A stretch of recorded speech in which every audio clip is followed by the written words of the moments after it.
Hey, Toy Story 4 review. I loved the movie. That's all I'll say. Pixar versus the other cartoonist animators in Disney. Your pick. Oh, so yeah, Pixar versus the people who made Big Hero 6 and Bolt and Tangled and Frozen. I'll take Pixar any day. Now, listen, folks. Toy Story is a very near and dear franchise to our hearts. It was made in 1995. I was born in 1996. So I basically grew up with this franchise. And when Toy Story 3 was coming out, people were much apprehensive. People were like, we didn't need that. And now people have said that again, and I am glad to say Toy Story 4 delivered on many feats. Can't you say the same? Many feats. I will agree with that. I agree with the whole idea that it was closure. It was closure, at least for a lot of people. They didn't expect a sequel. No, they didn't expect dinosaurs either. But hey, I don't know. Watching this movie now, it's like I think people are now expecting a sequel, another one. Yeah, you know what I mean? I'll tell you why in a minute, but yeah. Yeah, it's as if, and I'm hearing that a lot online. It's like, oh, we didn't really need a Toy Story 4, but now that they made it, might as well do another one. You know? Hey, might as well do another Toy Story 5. And it's very like, I mean, yeah, exactly. I'm very excited to say that mostly everybody's loving this. And when we thought they had closure in Toy Story 3, that was for the main group, but in this one, Woody gets the real closure. The trilogy really was about Andy's, ending, but this one closes out Woody. And full spoilers, so get out of this video now. But Woody does not go with the group. So, yeah, it felt like watching Avengers Endgame again. When he's like passing the sheriff badge to Jesse. You know what I mean? So, hey. yeah. But he's alive. He's dead. Yeah, he's not dead. He didn't snap, and half his whole body's like disintegrated. Yeah, Woody's like third-degree burns. Well, no, he's still kicking. He's with Bo and Duke Nukem. And Key and Peele. My bad. Duke Kaboom, Duke Nukem, whatever you want to call him. I call him Keanu Reeves. Key and Peele. I only know Key and Peele. The little Polly Pocket. Oh, yeah. Speaking of all these new characters, I'll say that the voice acting within these new characters is pretty exciting. And some people might complain that we didn't really see a lot of the old cast members. But, like, I get why they did that. They didn't want to be the same movie again. And they wanted to make it feel a little different. We got closure with that cast in Toy Story 3, even though we do see them again. It's more of like some of the cast members have unfortunately died. You know what I mean? So it is what it is. And I was gonna bring that up actually. Yeah. But at the end of the day, I'm glad like they did it this way because I didn't want them to repeat the same beats of the other three movies. You know what I mean? It's solely basically about Woody, and I loved it. I really did. Woody also. Yeah, it really was. Yeah, Woody has a lot of like screen time with Bo Peep. What is your insight on Bo Peep in this movie, Ray? Whatchamacallit, when someone reprisal or there you go. Yeah. That R word. Yeah, same voice actor as one Toy Story 1, right? Correct. I'm not exactly sure. I don't know the word. But yeah, from Bo Peep, the same voice actor. I do agree with you in that they didn't give the other toys screen time because, unfortunately, you probably don't get much of the other voice actors. Like, I just found out literally after watching Toy Story 4 that the voice actor for Mr. Potato Head unfortunately passed away. Yeah. Rest in peace to you. So far, that's the person I know. Yeah, and I really liked how at the end of the movie, Jesse's still alive. The end of the movie, they even did a little memoriam, with the captions, and I thought that was really neat. But also, if you stay till the end of the credits, you're delivered to a really amazing Guess scene. What? I actually didn't stay. I stayed for the end credit scene, and then it turns out the last one was the funniest. You should know better by now. Disney. Stay after the credits, guys. I feel like every Disney movie at this point just stay after the credits. No. Marvel, you stay after the credits. Disney adapted to that. Oh, no. Before it was, hey, don't stay after the credits for Pixar. Stay before the movie even starts with a short. By the way, they did not do a short in this movie. They broke the tradition, and there's no short. Because all that. You get the whole unexpected... You don't expect it, you know? Exactly. I mean, shoot, I didn't expect Woody to leave the cast either, but I guess we got that. Yeah, can we talk more about that? I didn't expect that. A final closure. Can we talk more about that? Okay, you go first. All right, so... Actually, let me do it. Here we go. Yeah. I stand by that I wasn't expecting a sequel to Toy Story 3, only because that closure was probably, like, the biggest, farewell to your childhood. I mean, you saw Andy go from a kid to go to a college student. Yeah. That's like basically every 90s. Yeah, I loved how it was like real time with us. Person. Yeah. Exactly. I feel like, I think someone had told me, or I read it somewhere, that was the intention for Disney to make movies that, if you grew up with them, you're still, it's still there. Exactly. Real quick, I love like the metaphors that the entire Toy Story franchise has taught people through varying generations.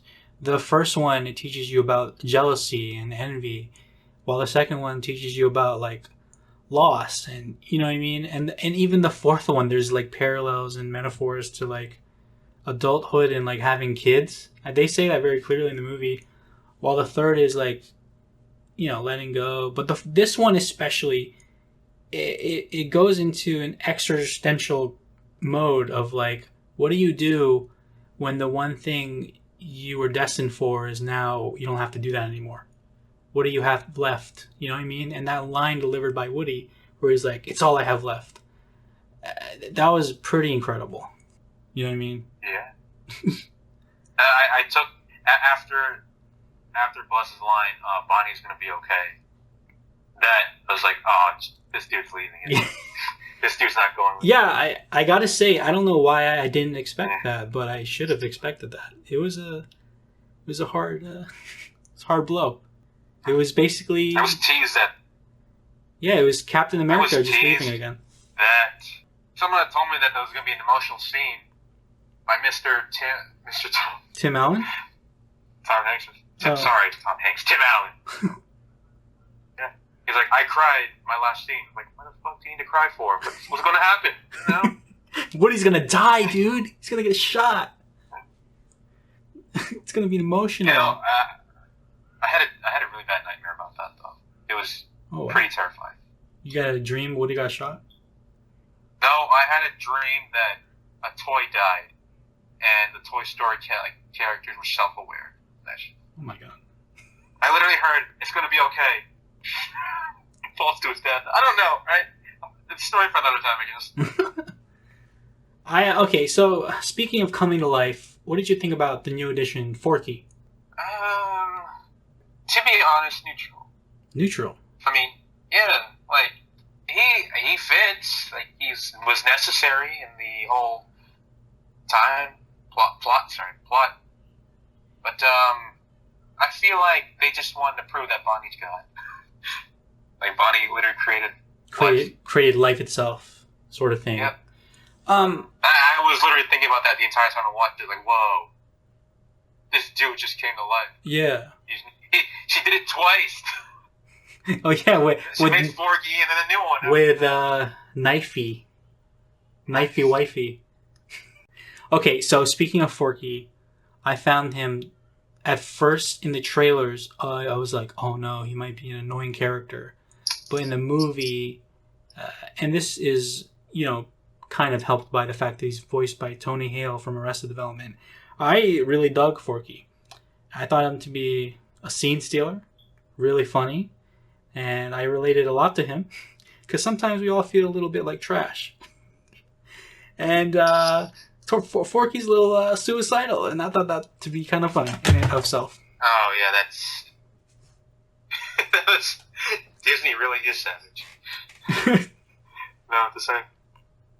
Yeah, I'll say that Um, this movie was directorial debut by Josh Cooley.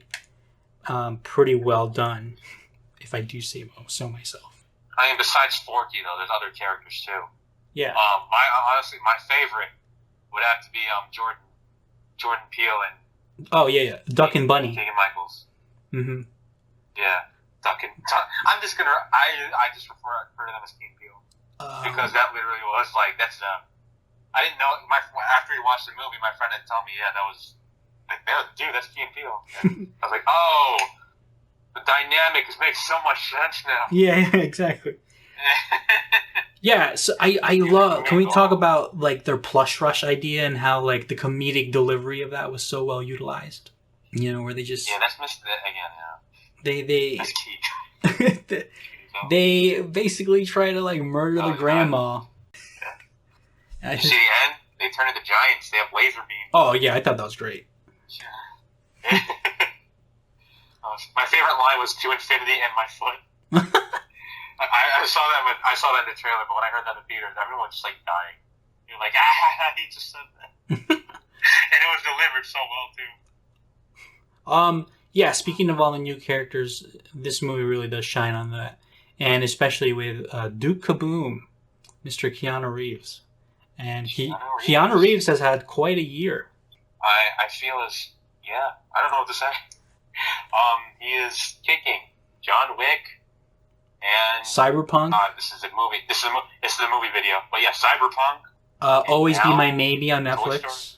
I didn't know about that. And now he's got Toy Story, and his voice. I'll forever look at him as Neo. Yes, Neo. Mr. Neo voices Duke Mr. Kaboom Neo, pretty incredibly. Mm-hmm. All right. Speaking of another character, Gabby, I thought her whole arc. I think she's probably my favorite Toy Story villain now. But she wasn't. Yes, and you can't call her a Toy. You can't even call her a villain. Yeah, she wasn't even ultimately a villain. That was the biggest. Yeah, that was the biggest change within a Toy Story franchise, and I actually kind of liked it. Exactly. It's not always about one toy. It's like, oh, I got abandoned or something, so I'm gonna hate everyone. And no, it's literally, I just want to be loved. In the end, I don't get to be loved, and her parting too actually made me cry as well. I cried a lot in the movie. I don't care. I saw this movie with JD. JD, I'm pretty sure he started tearing up towards the end. And it's a great emotional movie. But I'll say personally, I found Toy Story 3 ending to be more emotional because, it just hit all the right notes for me at the time I was watching it. But not to like discourage like this movie. It was pretty incredible. But if I had to rank them, and I want to hear what you think, I would rank them Toy Story 3. Oh, no, straight up, yeah. And then 1, 4, 2. Not to disperse 2. 2 is amazing. But all of them are. What are your rankings? In terms of emotional scenes? No, just like 3, 4, and... overall best. Wait, what? Overall best, I would probably have to go with 3, 2, 1, and then... No, excuse me. They're all good. Exactly, it's so hard to rank them. They're all good. Don't let this be because this is my last choice. I mean, this is the worst. It's really not. It's the preferred. I guess mine is 3, 4, 2, and 1. It's pretty great. Yep. Mm-hmm. So 1, okay. Surprising, I don't know. I never really read the critic reviews within like the first 2 movies, but my favorite is actually 2. Nice. Yeah, that's what JD said as well, and I don't like. I get that totally. Like, what's so cool about this franchise is because we grew up with it, and you ask very different generations, they'll all have like different answers because they all have different, themes within the movie. Now, this movie especially works for our generation because it deals with life after a certain thing you accomplish. So I would just imagine this really connects to people who just sit in a job and really don't know what to do. It's all they have left. You know what I mean? It's pretty incredible. And the theme of this movie is, hey, after you made everyone else happy and live a good life, it's time for you to live a good life. And that's what Woody ultimately does, to live his life with Bo Peep. And that was just awesome. And did you get... Yeah, I guess. I wouldn't really said it better myself. So in the beginning of the movie, right, when Bo Peep asks Woody, "You can leave with me," right, and his hands are on the box. That basically parallels the end. They set it up from the beginning, and we should have all seen that coming. Just started crying immediately right then and there. I didn't catch that. I knew since the beginning of the movie, it's just like, okay, Bo parts, but there's no way Woody's leaving yet. Otherwise, you wouldn't have a Toy Story.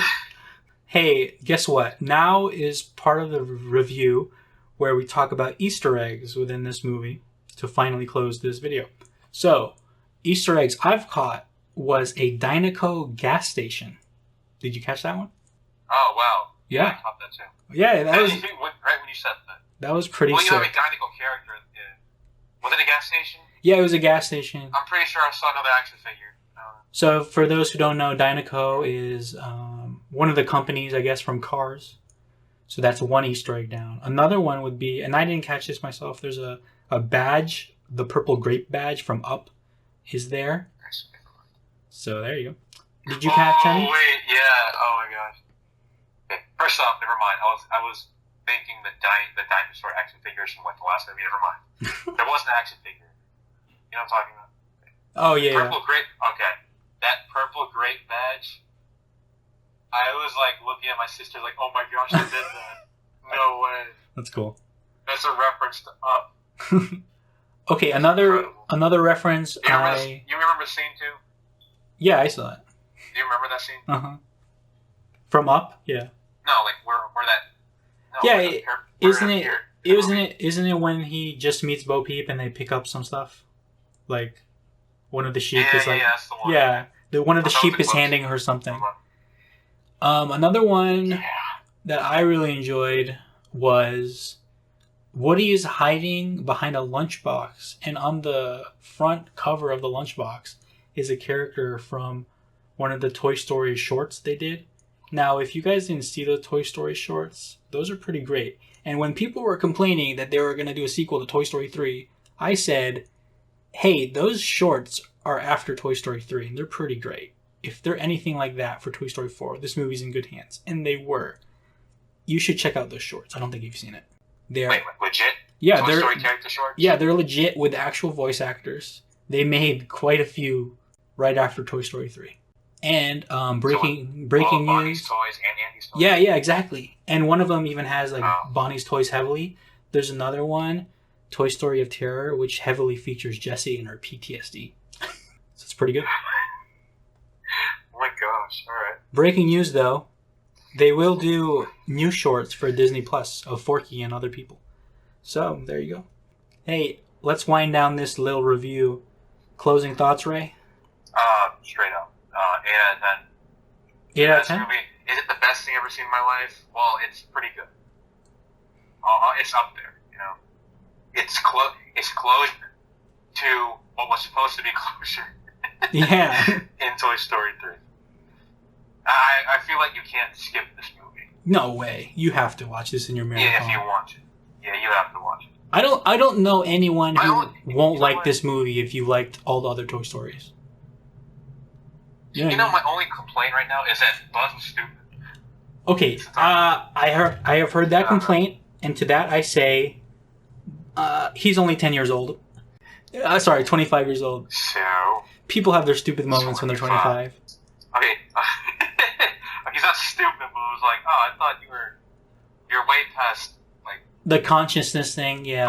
Don't take this out of context. But I thought you were way past like exploring the buttons on yourself. I was gonna say touch yourself, but no. I will. Okay, you reminded me of something. A theme of this movie is your inner voice, right?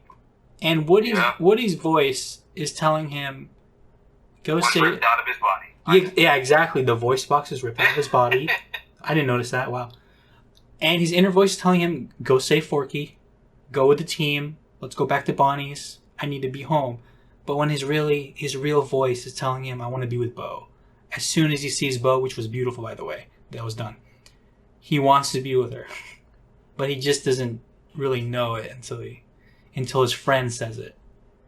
And Buzz ultimately says that out loud. I thought that was nice. Retreat. Return to Star Command. Yeah, so closing thoughts on my... I'll give this a 9 out of 10. I thought this to be pretty incredible. And now, I will say, I've never rated... No, you're not going to say... Oh, never mind. I thought you were going to say what I thought. I thought you were going to say what I think. And I've never rated many movies a 10 out of 10, but Toy Story 3, to me, is a 10. Going into this one, I was just happy to give it a 9. So, I'll say that. This movie's great. You guys should all check it out. You probably have. You're reading... Definitely. Yeah, I mean, you're watching a spoiler video, so... Well, I mean, I don't blame you. I used to do that always, too. Oh. Whereas I'd see the reviews before the movie, and trust me, that just... You're not cool anymore. I'll just say. Okay. Only what you feel in the theater, you're not gonna feel that same joy. Yeah, I know what you mean. Let's close this video off. I want you to pitch an idea for Toy Story 5. Just really, really quick. Really? Yeah, do you have an idea off the top of your Really? head? If they decided to make a Toy Story 5, would they follow Woody and Bo, or would they follow Jesse and the rest of the cast? If they they're decide to. coming back. A very emotional, because the Toy Story franchise is forever going to be like those touchy moments. They're going to bring back Andy. Oh, you think And so? maybe, I don't know about Bonnie. Don't you think Yeah, Andy... they're gonna bring, Don't you think I'm including Andy's... my little sister, actually. Oh, okay. Has it ever came across your There's going to mind... be a moment where that... Has it come across your mind to say, hey, one day Andy's going to go to Bonnie and be like, hey, where's my toys? I threw Woody away. I don't know. He's going to look for Woody. I lost Woody. Oh, no. He didn't... Well, yeah. I know. That's pretty devastating. All the comments I saw on YouTube videos were like, I hate Bonnie now. Well, she's 4 years bad old. Word. I know, she's a kid. Oh, real quick, I love how they canonically said that Woody is from the 1950s again. I thought that was good. Because we know that from Toy Story 2, but it's nice to hear that again. From Woody's Roundup. Yeah, okay, my pitch for Toy Story 5. This is probably never going to happen. Toy Story 5, I would like to see a human finding out that they're actually real. And the whole movie is that relationship. I thought that would be interesting. Who? But who? I have no idea. Who finds out what? Do they find? Is it still following Woody, or is it following? Does Bonnie? Maybe Bonnie in the future. Another 15 years, they'll make a Toy Story 5. We'll see. We'll see. Hey, I see a new kid. You see a new kid? Nah, they're done with kids. Get out. I see. Literally, it's either the toys, Andy's toys, reunites with Andy in some way, like they see him some way. Andy as kids. Oh, yeah, that was a theory. If that's the That was a theory online I've heard of. Anyways, this is our video. Thanks for watching. Ray, closing thoughts? Are you gonna say it with me? Yeah. I'm tearing up saying this. Trash! Infinity. Oh. Okay, right. Yeah, 3, okay. 2, 1. To To infinity and beyond. And shut up. That was Trash. terrible. Okay, I loved how they ended the movie with that. So goodbye. To infinity and beyond. You're serious trash.